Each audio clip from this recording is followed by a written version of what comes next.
Shop. Professor Harris Cooper. Good morning, sir. How you doing? Good morning. How you doing? How are you? Good morning. March Madness is over, guys. We gotta move on. Well, we got some questions relative to you about March Madness, but we'll get to that a little later. Yes. So, Dr. Cooper, just talk about, if you will, why the impetus of writing this book. Okay. Well, what happened was I had my summer free, and my wife and I went to a Duke baseball game Okay. that was being held at the Durham Bulls Athletic Park. It was February. I think it might have even been opening day. It was 50 degrees out. There might have been 800 people there, Okay. including the ball players and their families and girlfriends. And we're walking down the concourse, and a woman walks up to me and says, "Would you like to work here?" Now, she obviously profiled me. A retired gentleman with a beard. I fit right into what they call a seating bowl host. She hands me her card, and I say, "No, I really can't do it." But I couldn't throw the card out. I dropped it on my desk, and I said, in some ways, this would be a great way to spend my summer. Oh, wow. So I called up. I said, what do I have to do to apply? I figured I could do that. And she said, go online. Next day I got a call. Can you stand for 4 hours? Yes, I can, but not on one foot. Not on one foot. Oh, wow. Not on one foot. And I went in. I got the job. And most people who work there, especially the seating bowl hosts, Yes. will say they're living the dream. Oh, wow. That's wow. That's unbelievable. Wow, Oh, I'm sorry. Go ahead. No, it was great from day one. Awesome. We're excited to be talking to Dr. Harris Cooper, who has a new book coming out, Psychology, Baseball, and the History of Whiskey. I want to take you back a while ago and growing up in the Bronx, where tell me a little bit about your experience in Yankee Stadium. Okay, well, let me correct something first. There are two books. They're both out. Okay. The one that just came out is called Finding America in a Minor League Ballpark. Nice. And then the other one, which has been out for a few years, is called American History Through a Whiskey Glass. We like that. Wow. Okay. They're available on, if you Google them, you'll come to the websites. They're available on Amazon and etc. Okay, back now to the business part of this. Yes. I grew up 3 blocks from Yankee Stadium. Oh, wow. In the Bronx. And I spent a lot of time in the stadiums. You can imagine, me and my friends, we'd go stand outside the ballpark, try to look dirty and downtrodden. And by the second inning, somebody would hand us tickets, and we'd go in and watch the game. Wow. So I saw a lot of Yankee baseball growing up, and I've been a baseball fan ever since. So this notion of going to the ballpark 45 times in a season and seeing the best minor league franchise was living the dream. Oh, man. That is definitely living the dream. You got 40 more up on me. I've been to Yankee Stadium 4 times, but I loved it. Well, we're talking with Harris Cooper, an author who has 2 outstanding books out, and just looking at the 2 books that you've written, and just looking at it seemed to be a kind of a thread and a theme that runs through these 2. Can you give me some similarities about the history and the things that go into baseball and how baseball is tied into America, and also about whiskey, right? The things that you learn between the 2. Let's start with baseball, okay?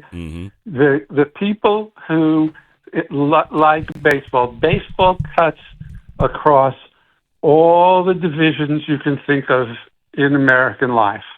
It's something that we have in common, no matter what your political outlook is, no matter how old you are, no matter your religious background, no matter your ethnicity, race.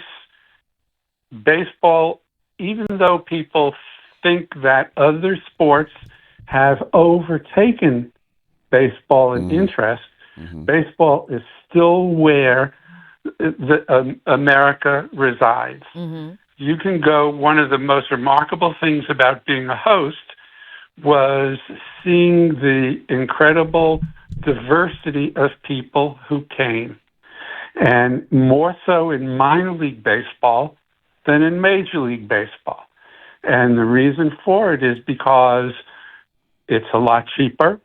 It could cost you a third to go see the Durham Bulls play, and half of the players you'll see will end up in the majors.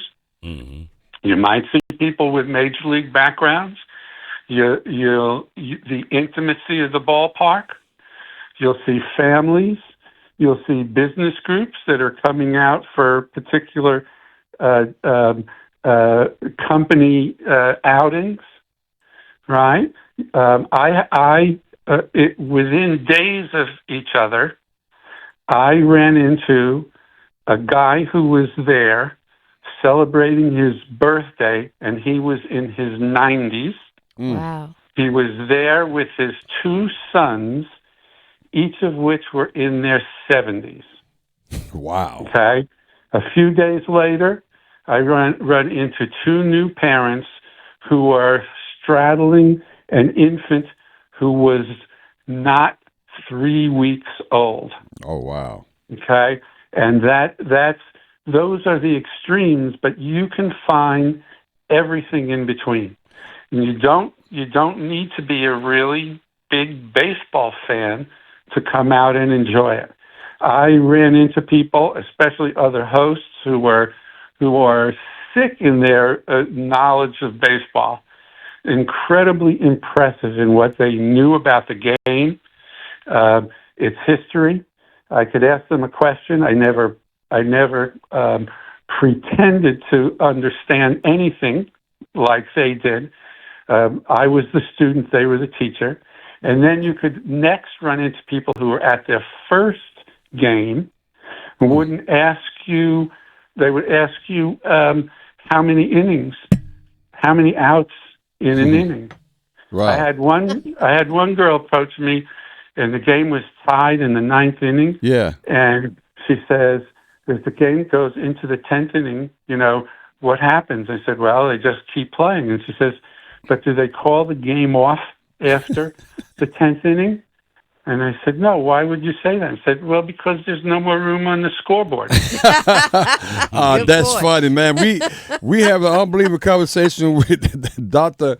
Harris Cooper, who's the author of Finding America in a Minor League Ballpark, and that was published in February. And just some excerpts from the book. Dr. Cooper talks about minor league baseball hits the sweet spot between thrilling displays of athleticism and intimate contact for fans. And I think you talked about that. You talked about just the whole just atmosphere of being at the stadium. What is one of the things you could point out that really just surprised you about being at the ballpark during that time as you was preparing for your book? Things that surprised me. Well, being at the ballpark, and obviously I've been to many baseball games, yes. So there weren't a whole lot of surprises in that regard. I think the diversity of the fan base, the relaxed atmosphere was great.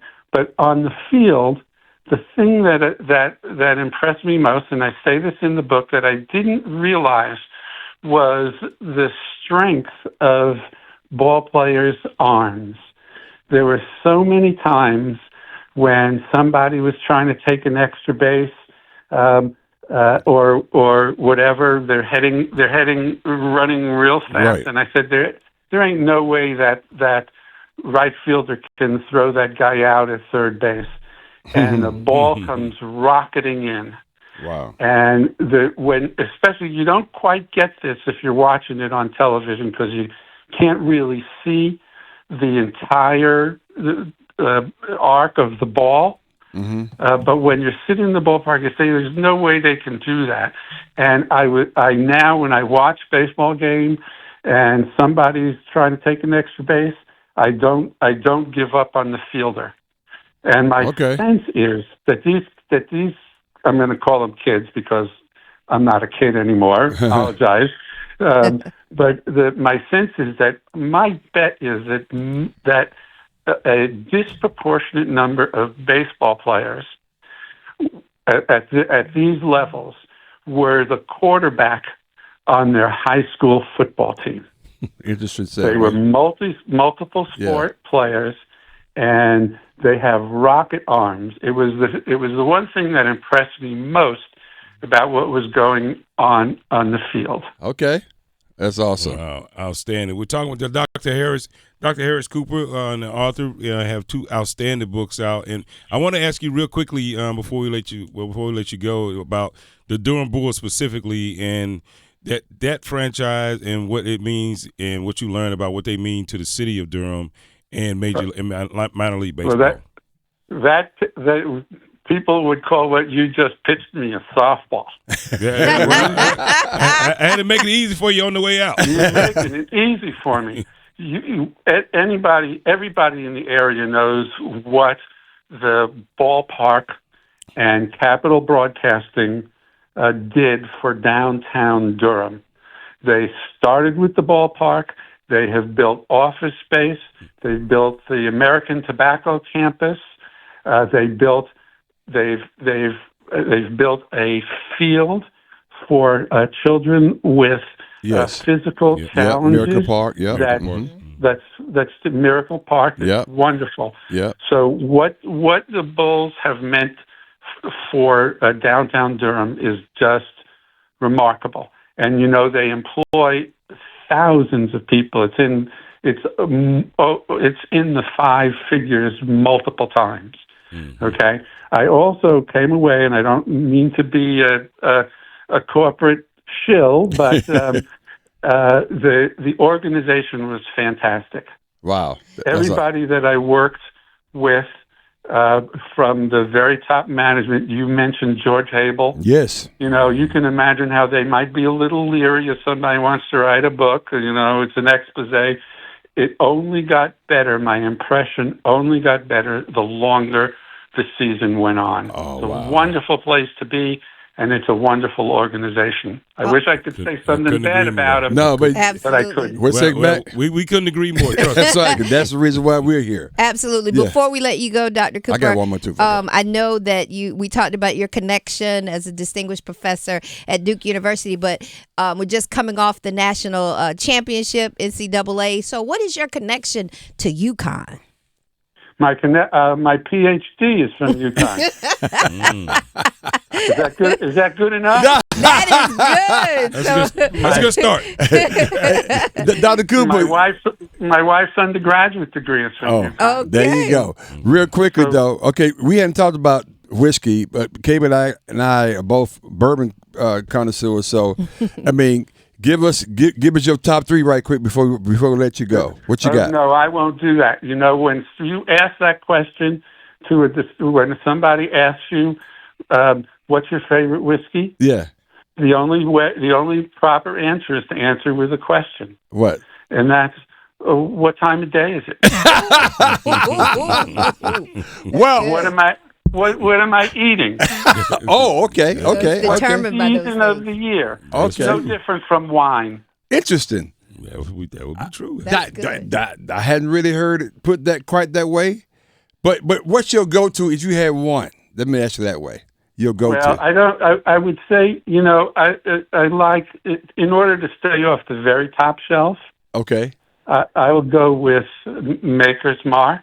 Ooh. And I'll go with, believe it or not, I like Jack Daniels, but I really like Gentleman Jack, where they run it through the charcoal twice. But see that changes it. Run through the charcoal. Gentleman Jack. Gentleman Jack. Maybe that, but I'm more of a Buffalo Trace. You know. Well, Buffalo Trace is really hard to get in North Carolina. Yeah. Tell me about it. So when I'm at it, so I was talking about folks who are probably listening to this show. Yes. There you go outside North Carolina.